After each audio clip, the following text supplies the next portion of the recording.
Good morning, Cowboys Nation. Welcome to Cowboys Morning Brew. I'm your host, Michael Davis, on Boom Broadcasting and Fans First Sports Network with the star-studded Cowboys Network. We talked yesterday about the Cowboys and their overall game against the New York Giants and a 40-37 win. There were some things to be excited about offensively. And there were things not to be so excited about defensively.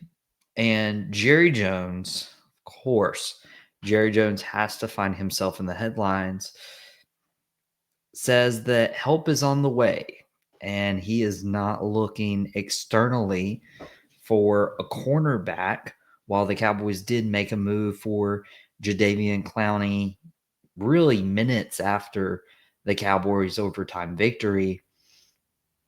Jerry Jones is refusing to go out for exterior help. So, to break down Jerry Jones' comments and to tell you why this Cowboys secondary needs help and could get it in a couple different ways, I hope you have your morning brew with me. So, let's explain why the Dallas Cowboys need help in whatever form or fashion. Granted, that first week they had DaRon Bland and Trayvon Diggs healthy, which has actually been a rarity for Diggs and Bland to be healthy at the same time. We just haven't experienced that. But when they were healthy the first week, they really shut down the offense for A.J. Brown and Devontae Smith. And of course, this past week, the Cowboys didn't have DaRon Bland on the field. He was injured. He might be back for the Chicago Bears game, which we'll cover a little later on this week. Likely be another Saturday episode of Cowboys Morning Brew. But if DaRon Bland isn't back, we are looking at Diggs and Khair Elam, Reddy Stewart, Trickwizzy Bridges, and special teams guru. The only reason he's on this roster, CJ Goodwin. As I mentioned earlier, Siobhan Revel Jr. out, Josh Butler out, Kalen Carson out. We have three corners who could be contributing decent minutes, and not to say Kalen Carson hasn't struggled in his own right. We have guys who could be playing significant minutes, and we're missing four of our corners at a position we're already weaker in. We're thin at. We're thin in the secondary. Donovan Wilson, Malik Hooker is as good as Donovan Wilson is playing right now. He is a captain. He has his fair share of mental lapses on the field. But if you don't think the Cowboys need help, I don't know how to help you. Let me tell you who is the league leader in passing yards. It's not Dak Prescott. He's fifth on the list, by the way. And it's not former Giants quarterback Daniel Jones. Surprisingly, Indiana Jones is second on the list. Number one is Russell Wilson.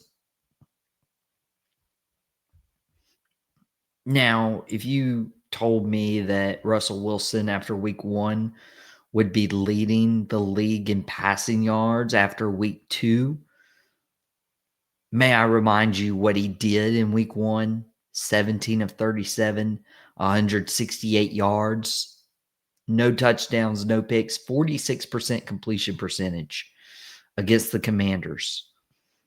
And then you flip the script to Dallas, and he goes 30 of 41, 73% completion percentage, 450 yards, 3 touchdowns. And now Russell Wilson leads the league in passing yards. after posting less than 200 in week 1. You know what that tells me? Our secondary is absolutely pitiful. We have the third best offense right now in terms of total yards a game. We had 392 and a half average. We're 5th in points per game so far. But if you look at the defensive side of the ball, that's where we're losing.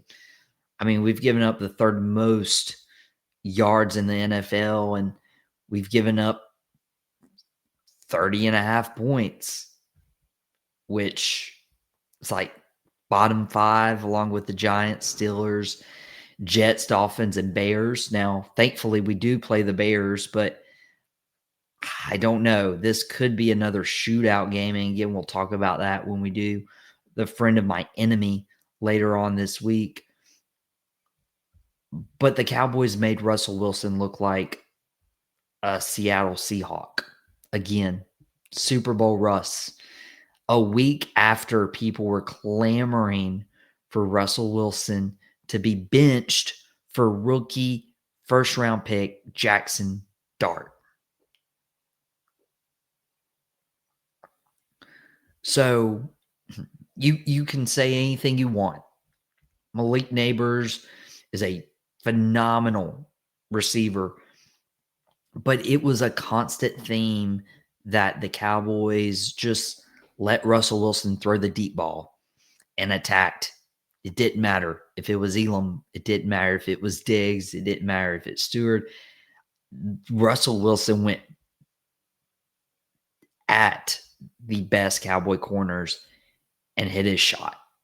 So there's a lot left to be desired with this Cowboys offense, because if you don't believe they need help, look at who they are going to play here in the next couple of weeks. You got Caleb Williams in Chicago, who just made a connection with the Dunze.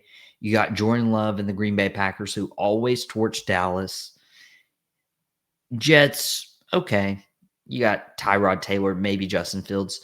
Not a huge concern through the air. Bryce Young in Carolina, not a huge concern through the air. But then you have Jaden Daniels. You have Bo Nix. You have Kyler Murray all before your bye week.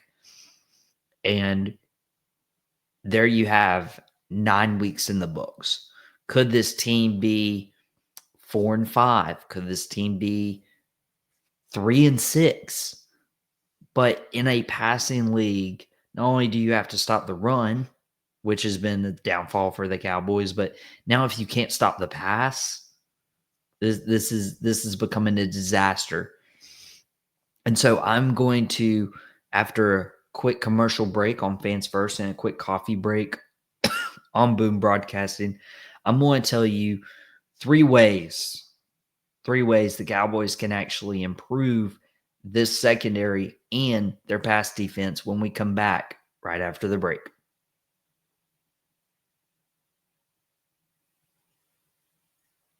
Welcome back to Cowboys Morning Brew. I'm your host, Michael Davis, on Boom Broadcasting and Fans First Sports Network for the star-studded Cowboys Network. I said there are three ways we can fix this pass defense. One of them is actually what Jerry Jones mentioned, and I'm going to give it to him. Siobhan Revel Jr., third-round pick, also recovering from a torn ACL. The Cowboys are high on him. Siobhan Revel Jr. was going to be a first-round draft pick if it wasn't for his knee injury, and the Cowboys got a first-round talent in round 3. Unfortunately, we haven't seen Revel in NFL action. So if Jerry's saying he will be back for week 4, week 5, week 6, with the Jets, you have Garrett Wilson. With the Panthers, you have Ted McMillan. With the Commanders, you have Scary Terry and Debo. With Denver, you have Cortland Sutton. With Arizona, you have Marvin Harrison. So even if Revel comes back in October for the Jets game, you are facing some pretty solid receivers. Now, Diggs could be there and Bland could be there, so it's not as pertinent that Revel is, amazing on day one. But it does go to show you that with one injury to Deron Bland, the secondary became very, very, very weak because we don't have depth at the position. We didn't hear Stewart. We didn't hear Bridges until the final week of the preseason. And now all of a sudden, Stewart's getting meaningful minutes in a regular season divisional game against the New York Giants where you're just letting Russell Wilson torch you. And it really wasn't Stewart's fault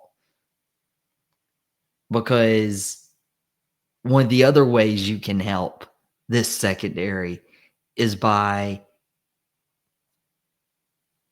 I'll get to that next, but there is a corner that is on the street and the Cowboys are not kicking the tires. And it's a name I have brought up in countless articles for Fans First Sports Network, countless podcasts for Boom and FFSN. It's Stephon Gilmore. Stephon Gilmore, why are we not kicking the tires on these guys?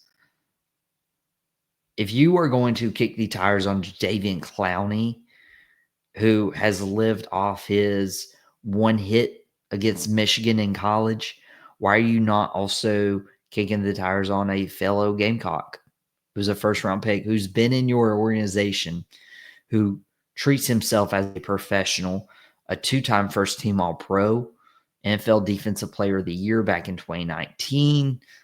And if you look at his year with the Cowboys, he didn't get to be alongside Trayvon Diggs. As a matter of fact, he was playing alongside Deron Bland, opening Bland up for his best year with all those interceptions. Stephon Gilmore had a career best in tackles in 2023 with the Cowboys at 68. He had 13 passes deflected, and he had 2 interceptions. Why are you not kicking the tires on this guy? I'm sorry. Not only was he robbed, but we as Cowboys fans were robbed because Stephon Gilmore and Trayvon Diggs never played with each other, but he helped Deron Bland emerge.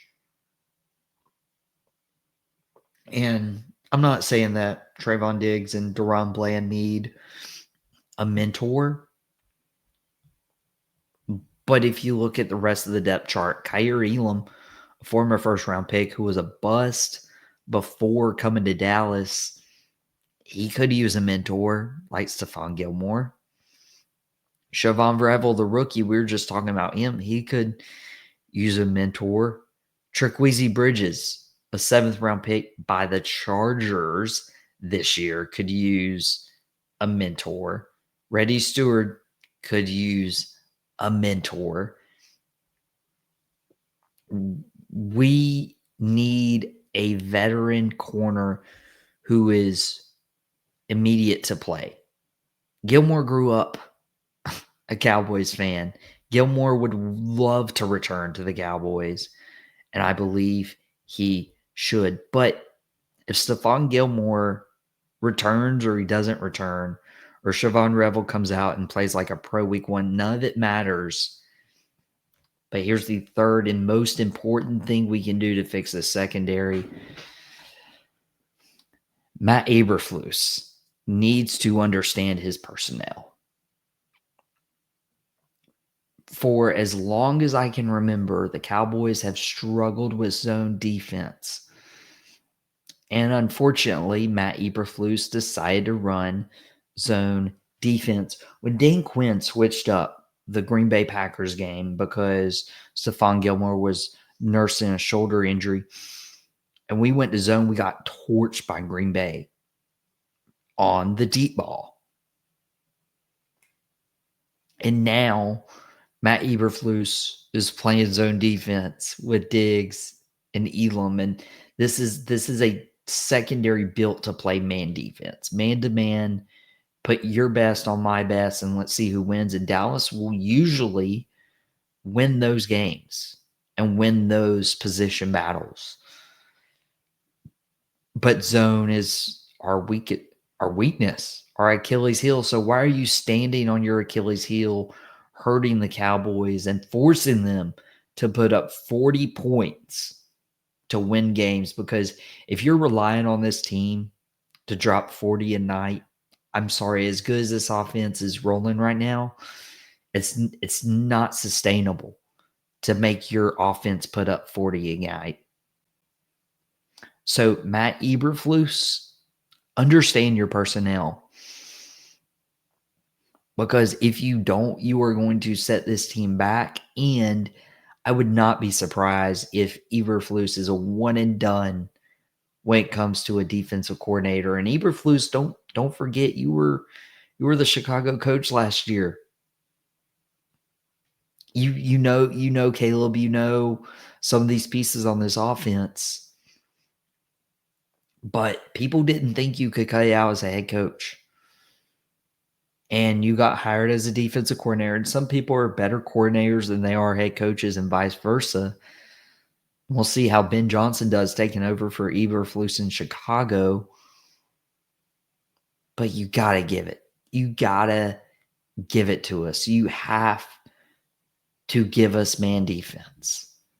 Because if you can't cut it out as a head coach and now you can't cut it out as a defensive coordinator, you have significantly hurt your chances to survive in the NFL, and that does nobody a service. So going into this Chicago game against DJ Moore and Rome Odunze and Ben Johnson, who is a mastermind of the offensive game, and Caleb Williams, who has all the talent in the world, we do not want to test that talent against the secondary. So while we are waiting for Revel Jr. to return from injury, while we would love to sign Stephon Gilmore, most importantly, Matt Eberflus, you have to change back to man-to-man defense or else this will not work. Guys, that has been your Cowboys Morning Brew. We appreciate you watching with us, having a cup of coffee with us, and I'm going to go get ready for work. So whether you are going to work or school or you're having a lazy day on the couch, thank you for joining Cowboys Morning Brew with your cup of coffee and Michael Davis. And we'll be back here tomorrow morning.